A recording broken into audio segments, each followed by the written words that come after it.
तो स्वागत है आप सभी का आज के इस नए वीडियो में। दोस्तों, आज हम करंट अफेयर के कुछ अति महत्वपूर्ण प्रश्नों का रिवीजन करेंगे। तो चलिए दोस्तों शुरू करते हैं।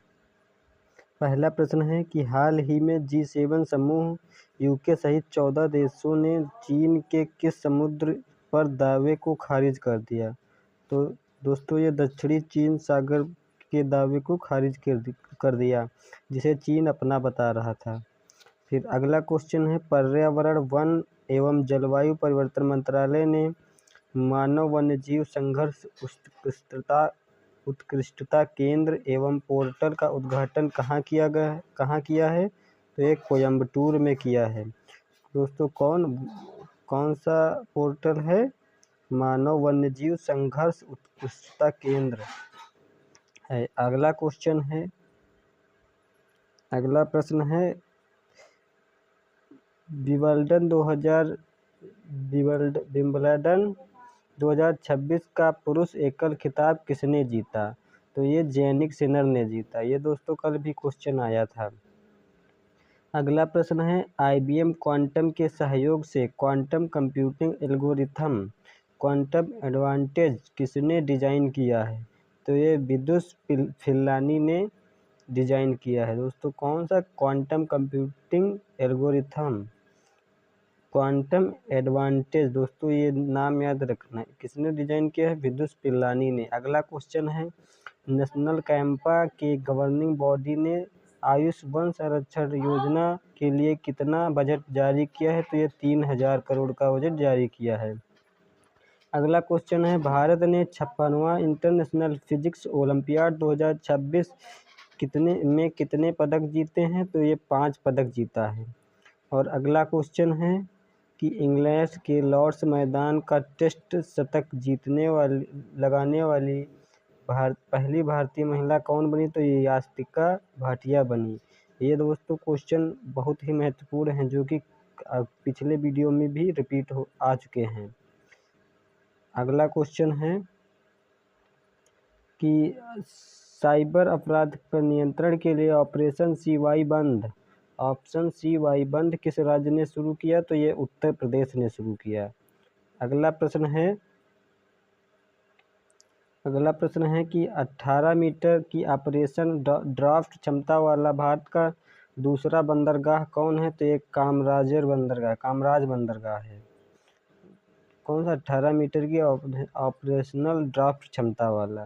फिर अगला प्रश्न है, हेली टूरिज्म और एयर टूरिज्म सर्विस योजना किस राज्य सरकार ने शुरू की है। बिहार सरकार ने शुरू किया। अगला प्रश्न है, ये दोस्तों कुछ विशेष प्रश्न हैं। अगला प्रश्न है जिसमें भारत का पहला महिला टेस्ट शतक लॉर्ड्स मैदान पर बनाने वाले प्रसिद्ध लॉर्ड्स ऑनर्स बोर्ड पर अपना नाम दर्ज कराने वाली पहली भारतीय महिला कौन है। यास्तिका भाटिया है। दोस्तों, क्वेश्चन रिपीट हो चुका है।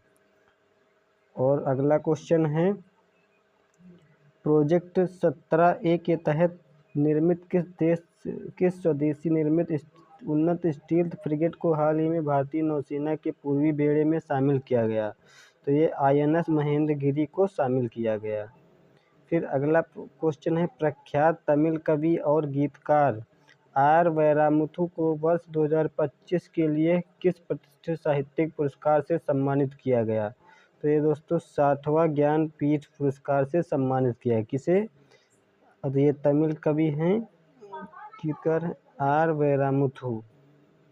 अगला प्रश्न है, दिल्ली सरकार ने महिलाओं के लिए अपनी प्रमुख मासिक वित्तीय सहायता योजना का नाम महिला समृद्धि योजना से बदलकर क्या कर दिया। तो इसे दिल्ली लक्ष्मी योजना कर दिया है। अगला प्रश्न है कि नई दिल्ली में भारत मंडपम में शुरू होने वाले भारत के सबसे बड़े वैश्विक कपड़ा आयोजन का नाम क्या है। तो इसका दोस्तों नाम भारत टेक्स 2026 है। फिर अगला प्रश्न है, प्रसिद्ध पार्श्व गायिका S जानकी को लोकप्रिय रूप से किस उपनाम से जाना जाता है। तो S जानकी को दक्षिण भारत की कोकिला के नाम से जाना जाता है, उपनाम से यानी कि जाना जाता है। अगला प्रश्न है कि 2026 में 8वीं भारत जापान रक्षा नीति वार्ता कहाँ आयोजित की गई? तो ये टोक्यो जापान में आयोजित की गई। अगला प्रश्न है कि 2026 में लॉर्ड्स में इंग्लैंड पर भारत की ऐतिहासिक टेस्ट जीत में प्लेयर ऑफ द मैच किसे चुना गया? क्रांति गौड़ को चुना गया। प्लेयर ऑफ द मैच किसे चुना गया है? क्रांति गौड़ को। अगला प्रश्न है, हाल ही में चीन के वैज्ञानिकों ने परमाणु अपशिष्ट जल से ट्रिटियम हटाने के लिए किस मेटल ऑर्गेनिक फ्रेमवर्क का उपयोग किया? तो ये NH2MIL 101 CR का यूज किया है। फिर अगला प्रश्न है, रोग निगरानी को मजबूत करने के लिए किस राज्य या केंद्र शासित प्रदेश ने कुष्ठ रोग को अधिसूचित करने योग्य रोग घोषित किया गया? तो ये जम्मू कश्मीर में इसे घोषित किया गया है। अगला प्रश्न है कि भारतीय रिजर्व बैंक RBI ने आंतरिक लोकपाल का तीसरा वार्षिक सम्मेलन कहाँ किया? तो ये मुंबई में किया है। तीसरा वार्षिक सम्मेलन कहाँ किया? मुंबई में। अगला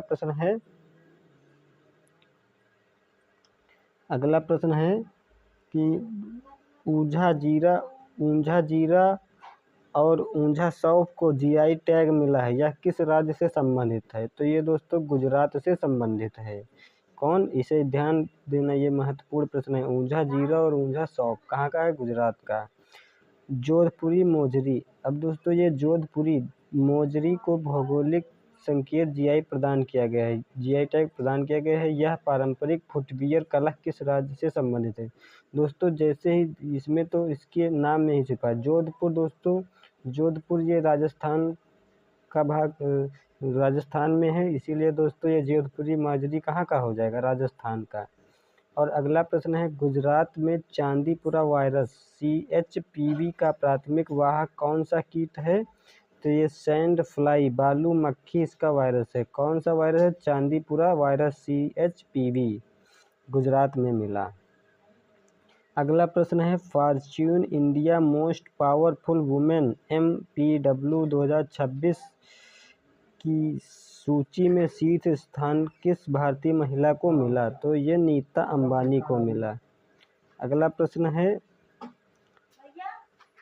प्रश्न है कि पृथ्वी पर सबसे अधिक वर्षा वाले स्थान मौसिन राम किस पहाड़ी से की दक्षिणी ढलानों पर स्थित है? तो खासी पहाड़ियों पर स्थित है। अगला प्रश्न है, भौगोलिक संकेत GI टैग प्राप्त करने वाला पहला भारतीय उत्पाद कौन सा है? तो ये दार्जिलिंग चाय है। और अगला प्रश्न है, हिंदुस्तान एरोनॉटिक्स लिमिटेड हाल का मुख्यालय कहाँ है? बेंगलुरु में है। अगला प्रश्न है, भारतीय रिजर्व बैंक RBI का राष्ट्रीयकरण किस वर्ष हुआ था? 1949 में। और आज का लास्ट प्रश्न है, प्रसिद्ध नर्तकी रुक्मिणी देवी अरुंडेल का संबंध किस शास्त्रीय नृत्य शैली से है? भारतनाट्यम से। तो दोस्तों ये आज के कुछ अति महत्वपूर्ण प्रश्न थे। और दोस्तों आशा करते हैं आप सभी को अच्छे लगे होंगे। और दोस्तों अगर चैनल पर नए हो तो चैनल को सब्सक्राइब जरूर करें।